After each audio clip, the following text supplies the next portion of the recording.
Hello and everyone, welcome to the British Broth Company's video cast, and this is the wonderful Stephanie Quintrell who's joining me today. And Steph, I'm truly honoured to have you talk to me about your health story. Now, for people that don't know who Stephanie is, she's an equine para adventurer, and she co-founded her business with her husband John.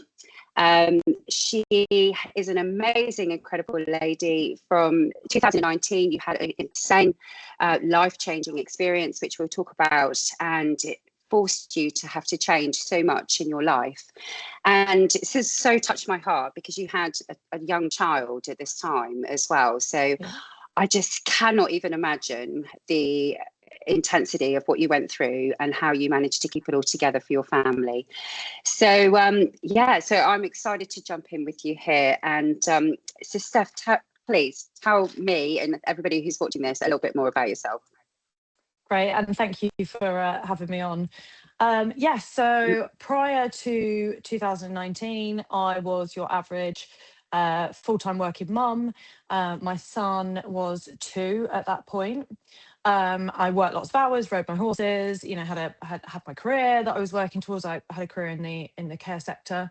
And although my health had been challenging at times in the run up to it, it was, I struggled with exhaustion and kind of various other issues that were actually, now we look back, related to the diagnosis that I have now. But at the time we thought it was ME and fibromyalgia. And I kind of just over throughout my kind of teenage adult life had a few little bits, pain and tiredness and this, but I still managed to maintain a completely, for want of better words, normal life. It was fine. And then yes, 2019 July came along, and that the day that I woke up, that would be the last day I walked, was a normal day, just like any other day. I got up that morning, started my day. And what I didn't know at that point, obviously, is that would be, the day that my life and my family's life was just turned completely upside down. So within that 48 hours following that, I went from being able to walk, as I had, to being immobile. At that point I could still weight bear, but I couldn't walk as such. And within that 48 hours, I went from being able-bodied to in a wheelchair permanently. And then over that following few weeks, my health declined quite rapidly. I lost use in one of my hands, started having seizures, all these other, pain was a massive issue. And I was quite lucky at the time that, my doctors took it very seriously, because obviously at that point we didn't know what it was. So it was straight in hospital, tests, this, that and the other, trying to figure out what was going on. And then I was diagnosed at that point with a condition called complex functional neurological disorder. Wow. I'm not expecting everyone to know what that is. It's one of these neurological conditions that is a bit, it's an unknown. There's not a huge amount of research that's gone into it and that goes into it. So the majority of people wouldn't have heard of it. But basically, in simple terms, the condition I have means that my brain has an issue communicating with my body. So the issue isn't within the parts of the body that don't work. The issue is in the way the brain controls them. And basically it's a kind of mix of communication. So some of my body that works okay, those communications are getting there from the brain fine. Some of them work sometimes and not the others, or only partly work. So my legs, interestingly, I've got no ability to weight bear or walk, but I can move my legs. So I can, most of the time, I can move my legs with my brain, but I've got no strength whatsoever in them. And then there's parts that, the messages don't get there at all. So it's quite a complex illness. There's not, as I say, a huge amount of research done into it. It's a very challenging condition in that respect. There is no cure as such. The way it is treated is by kind of trying to rehab the brain to kickstart it into working how it should be. And unfortunately for me, we tried for those first few years really, really hard to get me walking again, or even standing again, but it wasn't to be. The condition is a real spectrum. So you could have someone that's got a diagnosis of F&D, but they're at kind of the end where it might be lightly affecting their life. They might have 1 or 2 challenges with it. And then you've got this whole spectrum, and sitting up the other end is me, who, my life is severely affected by it. I'm disabled, and I've got all of these other health conditions that kind of feed into that as well. So over that next 6 months, I deteriorated at quite a rapid pace. And then 2020 was when I started to sort of stabilize and plateau. And then after moving forward through to 2021, kind of 2 years after becoming unwell, was when I started to be able to build myself back up again.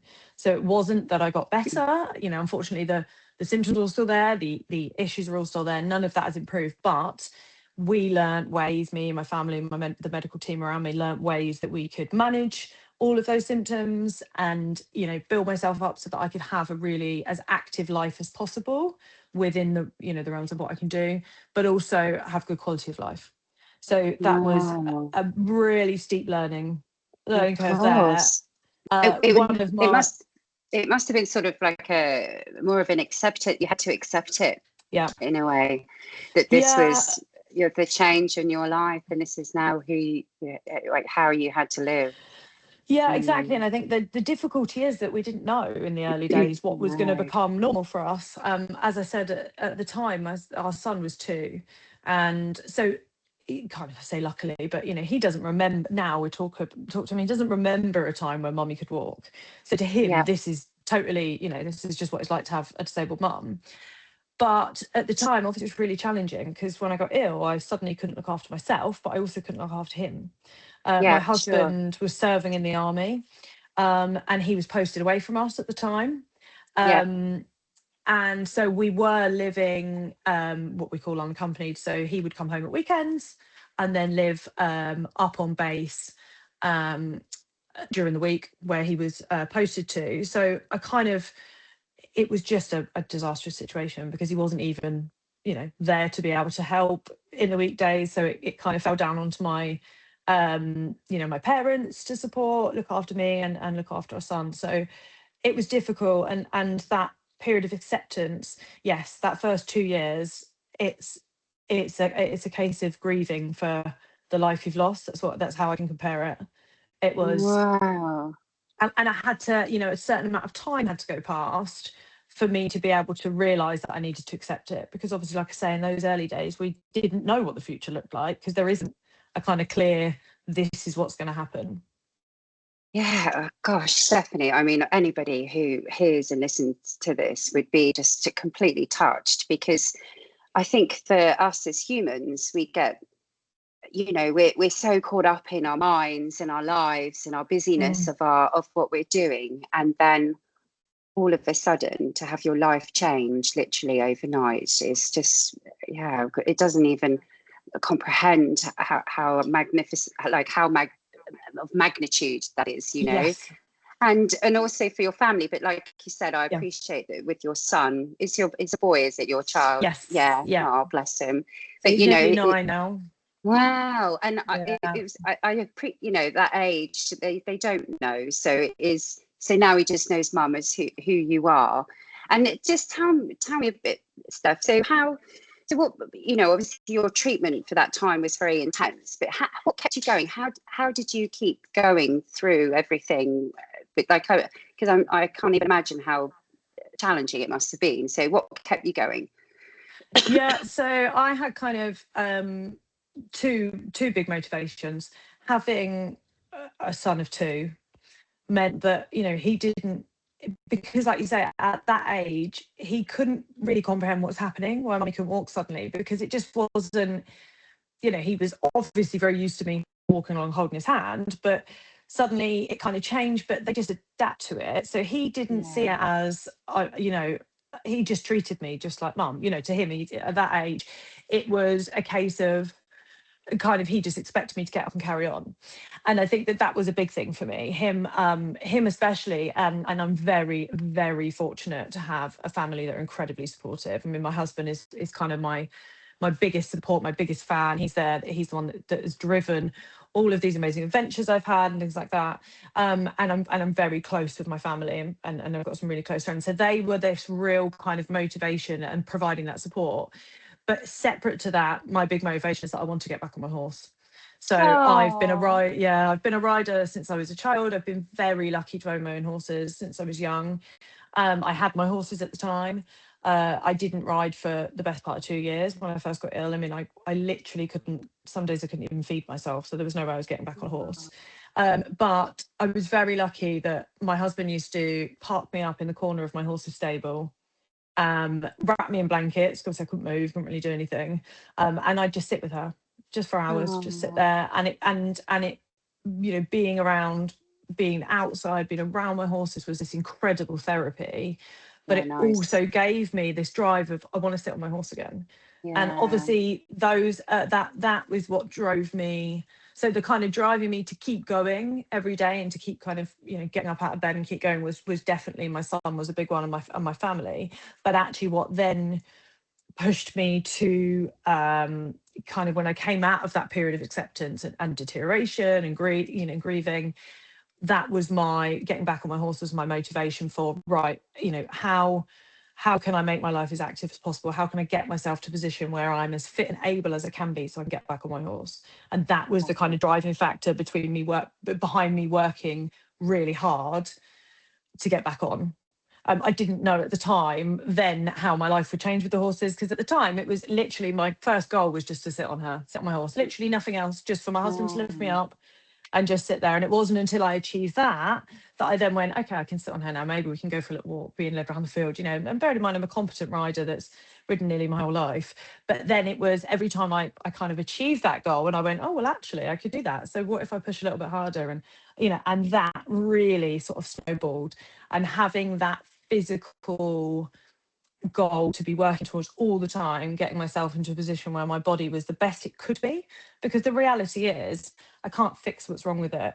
But what I can do is put it in the best possible situation, you know, look after myself, keep myself fit and active, which obviously then plays a huge part in keeping your mental well-being of course. healthy. But actually that's been my kind of driver behind is, okay, let's get me in the best possible physical position I can be in so that I can still achieve what I want to. And so this is just right, remarkable. And I'd love you now to share about where it came, where it happened for you now. So we're speaking about the horses, and then tell us about your first adventure and how did that come about? Yes. And also, were you with your husband? For Ride to Freedom for the Yeah. Pyrenees, no. So this was the first time away from him. So he stayed at home in the UK. I mean, it was enormous. This adventure was enormous for me. So the Ride to Freedom was in 2023, and I became the world's first para equestrian to ride from France to Spain using the World War II Freedom Trails. Wow. It was huge. And it was how that came about is I mentioned earlier that I had a sort of successful career I was working towards in the care sector.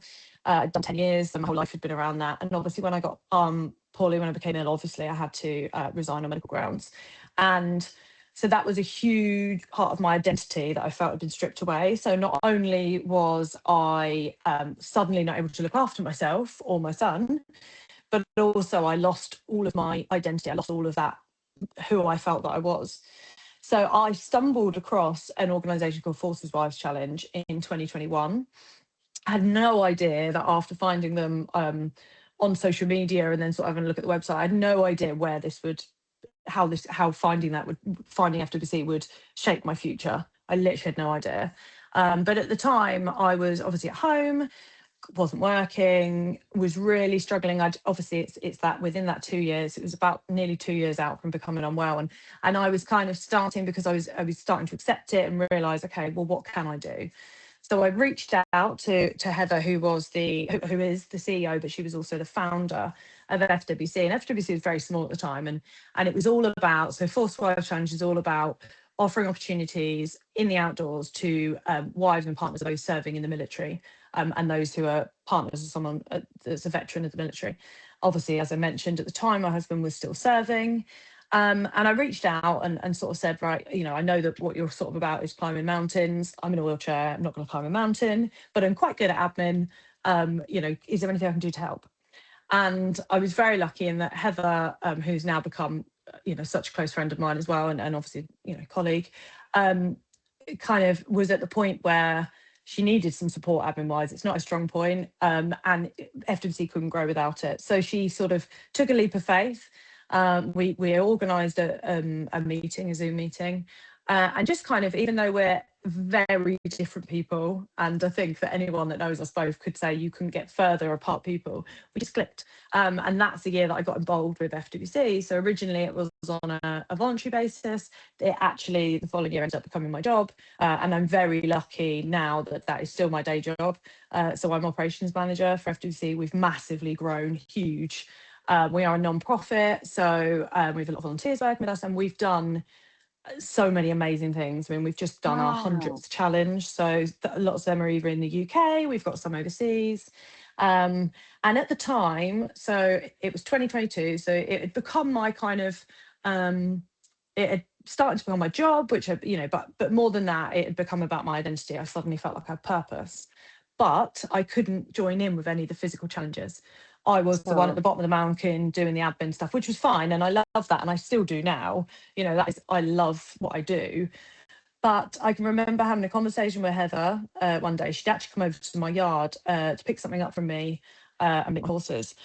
And my husband, who I mentioned that he's the kind of driver behind a lot of things, he just sort of slipped into the conversation of, well, you as you're riding again now, you could always do some sort of riding challenge, couldn't you? Like, then you'd be able to join in.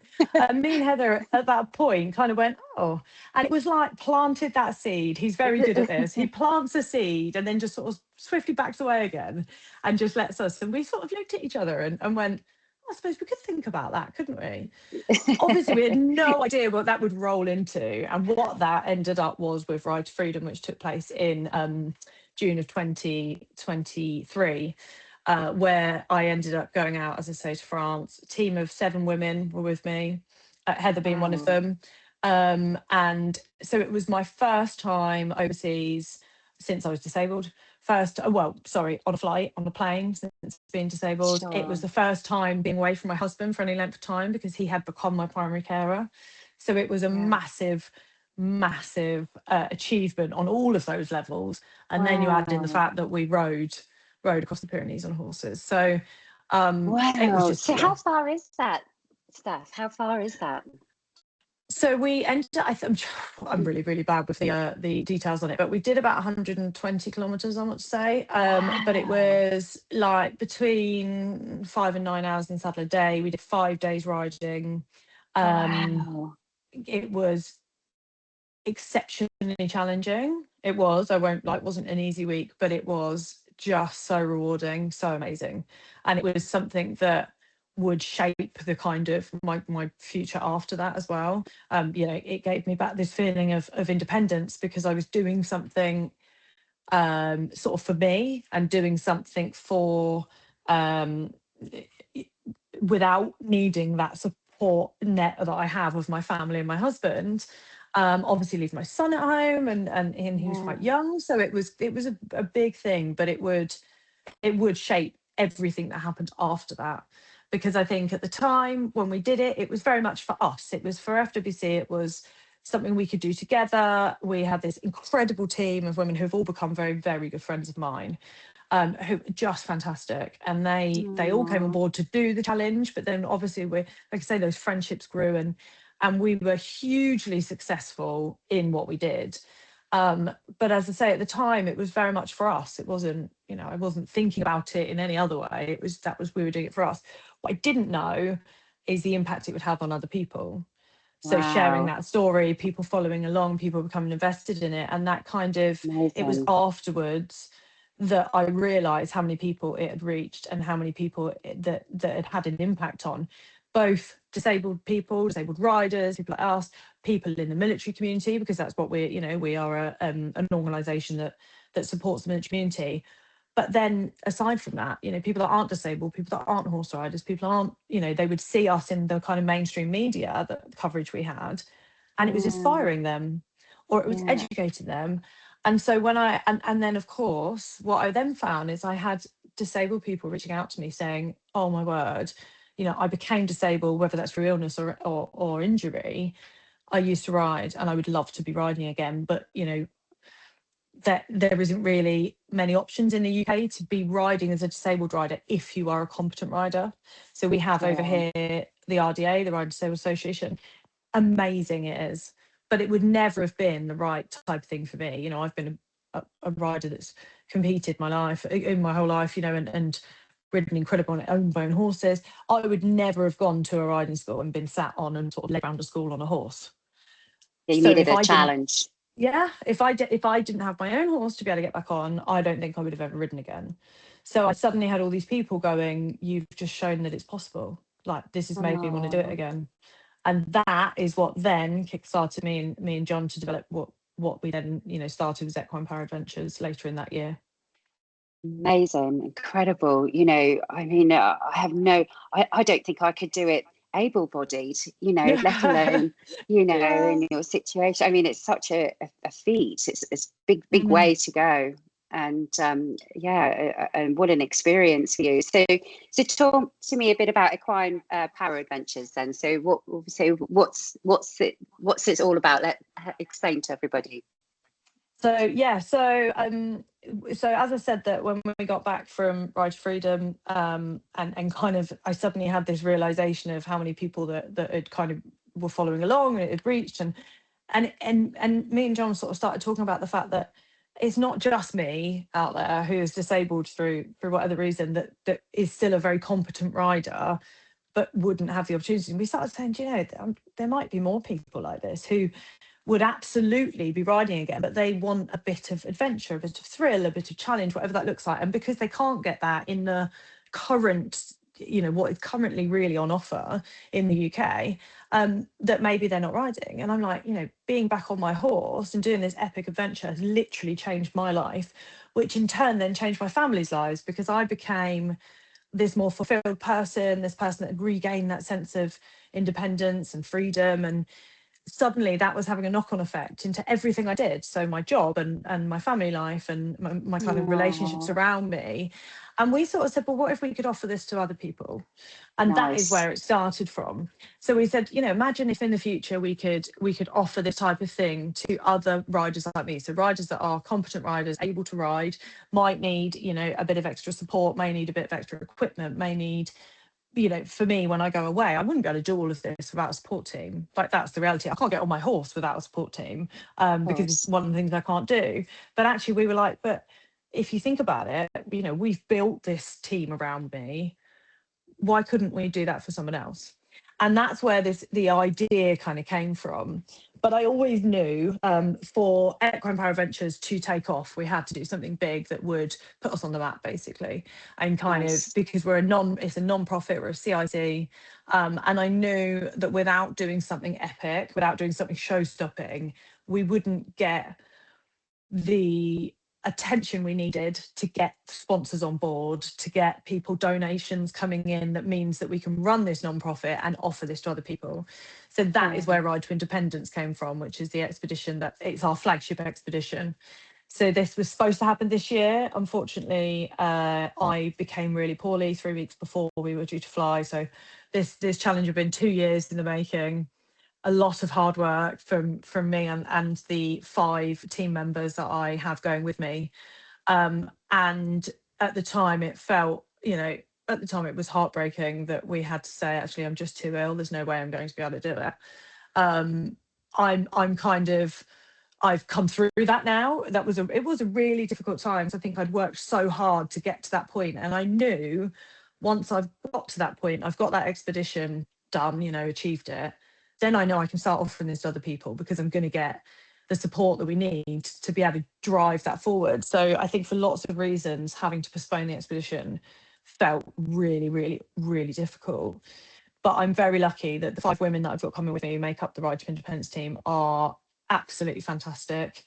They have been the most supportive, positive, kind of driven people to say, you know, we're not cancelling it, we're postponing. You know, that's all we're doing. nice. We're also very lucky that our corporate sponsors and our people that have donated to us and our sponsors, that everyone has been amazing. You know, because we had to obviously go out and say, look, we're having to delay by a year because of this. You know, it's okay, because actually we've got organisations that have given us money to go towards it, you know, that have made this expedition happen, and everyone was just amazing. You know, they were just, Oh, and our provider out in South America has been great. So we are still doing Ride to Independence, but we are doing it exactly a year later. So we fly in February next year. And Ride to Independence is, well, I like to put it this way: Ride to Freedom in the Pyrenees was challenging, hard work, huge achievement. I'm one of these people that I'm like, well, the next one's got to be bigger and better. And how do you go bigger and better than something like that? Well, you know, you just up the ante, really. So Ride to Independence is 6 of us riding from Argentina to Chile over the Andes using a historic route. 7 days in the mountains, longer days. We go up to 4,400 meters in altitude. So we are within altitude sickness range, which was not something we had for Ride to Freedom. Longer days. It's going to be tough. It's going to be tough. It's a wow. big expedition, but as I said, I needed something that would grab people's attention and go, wow, we want to support this. So that the idea being is after we've done Ride to Independence, then I will actually return to France with the provider that we used for the France to Spain ride, to do like smaller expeditions for other people. So this big Nice. one is really about showing what's possible, sort of demonstrating what can be done if you want it enough and if you have the right support. And then, you know, getting people on board, putting our name out there, and therefore enabling us to be able to do lots afterwards. Wow, incredible, incredible. And is your husband going with you, or are you leaving him behind this? No, I'm leaving behind again, which he likes actually. He's very much, John is he's very happy to be in the background, let's put it that way. You'll never see him Bless recording him. anything like this ever. But he's amazing because he's quietly in the background behind me, always kind of nudging me forward and Encouraging. encouraging me. And he Yeah. is, and kind of going, you know, he's you know, when I do have doubts, because, you know, we all have doubts for things, and I have this, oh, well, I don't think I can do it, you know, or whatever it is. He's there in the background kind of going, you can, you know, like, you know, keep going. So no, it is me with just the 5 women that are out there with me. I mean, they are incredible. So they do everything from getting me on the horse to helping me with the things that I'm going to need extra help with. And you know, my wheelchair will be strapped to a mule that will accompany us, so that I'll have the wheelchair across the mountain with me. But you know, we will literally we've got an amazing provider out there, so it will be my team and then our guides from the provider with their horses. And yeah, the girls will be supporting me the whole way. I love it. It's such a huge Yeah, adventure. My it goodness. is. And you know, you're such an inspiration to have Thank that you. vision to, you know, just keep going. You know, I Yeah, think it takes so much strength and it courage in does. your personality to be able to do that. I mean, you know, obviously some people they don't get that. They don't, you know, they might fall into a position of being disabled or being unwell and then struggling to get out Yeah, of that, and therefore they just stay in that situation. yeah. And yeah, I And I don't wish really. speak, yeah, and I speak to a lot of people like that. I've had a lot of people reach out for me through, I mean, the joy of social media and things like this. And I've spoken at disability shows and various different things. And I have a lot of people reaching out saying, you know, because it would be very easy to fall into that. Life is really hard. I'm just going to stay where I am. I'm just going to stay indoors. I'm going to, you know, not try and push. And that is the easy option. Of course it is. And like for that first couple of years, that is what I was doing. I was just surviving each day. I wasn't thriving. It was, how can I manage to get through the next day? And I am a very driven person. I'm very, very stubborn, which helps. So when I set my mind on something, I'm doing it. You know, there's no 2 ways about that. But it would have been very easy to sit back and just go, I can't do it. That's all there is to it. But I found that strength, and horses for me is what gave me that. You know, it doesn't need to be something like that. It could be any sort of passion. But for me, riding and my horses have been my life for as long as I can remember. And that gave me this, I wanted to still be able to have that kind of quality of life filled with doing the things I love. Of course. And a huge part of it is the support network you've got. You know, Yeah. nothing that I have done since becoming unwell, nothing I could have done on my own, nothing at all. and our kind of strapline for Equine Power Adventures is showing that the impossible is possible. Because I believe really strongly in that you could look in from the outside onto this situation, whether that's, let's say, my situation with this expedition, and you could look in and go, that is, I don't know how you can do it. That is literally impossible what you're aiming to do.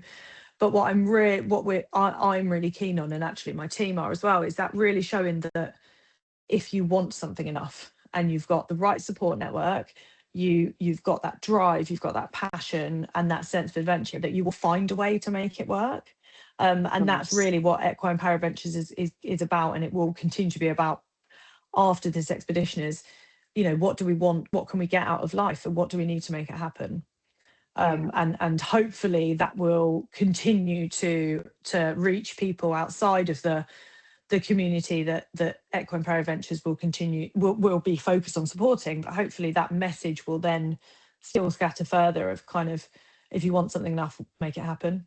Yeah, I love it. I love it. I mean, you must have a lot of trust in your team, and your team must have to have a lot of trust in each other as well to support you, particularly on such a mental adventure.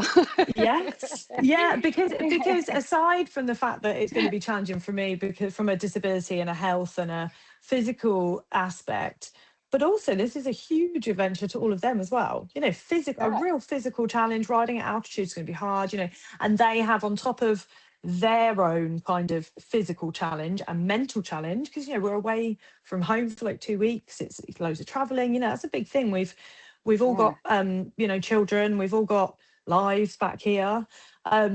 Actually take out the fact that they're then supporting me with my disability and my health concerns, but on top of that, it's a huge challenge, massive challenge for them as well. So you're right. I mean, I've got so much trust in them. I absolutely know that they are all working towards the same thing. They all want the same thing, and they're all really passionate about what we're doing and why we're doing it. And that is amazing to have a team with me that I've got no worries in my team. I just know that they've got my back, and I will also be supporting them in all the ways that I can, and it just works. It really works. Yeah, it's just remarkable. And Stephanie, where can people donate to the trip? How can people support you in what you're doing? Yes, so we've got a GoFundMe. That can be found through, you can look on our social media, or and I'll put the description. I'll put the link in the description so people can go on. So you've got a GoFundMe. GoFundMe, so because although the bulk of the money that we've raised for making this trip happen has come in through corporate sponsorship and some grant funding, but we have so many people saying to us, but we really want to support and make it happen, but we don't have huge amounts of money. We're not a business that want to put money into sponsorship, but we want to support in some way. So that's why we set up the GoFundMe, because we had so many people saying we'd love to just help get you over to the start line. So we set up the GoFundMe, and that is running. We've been quieter on social media and on all of that recently since I became unwell. We kind of had to get through that period of getting me better, having to postpone, get me better, and now we're kind of starting to get traction again, and then we'll start becoming more active again. But so if anyone wants to support, that would be amazing.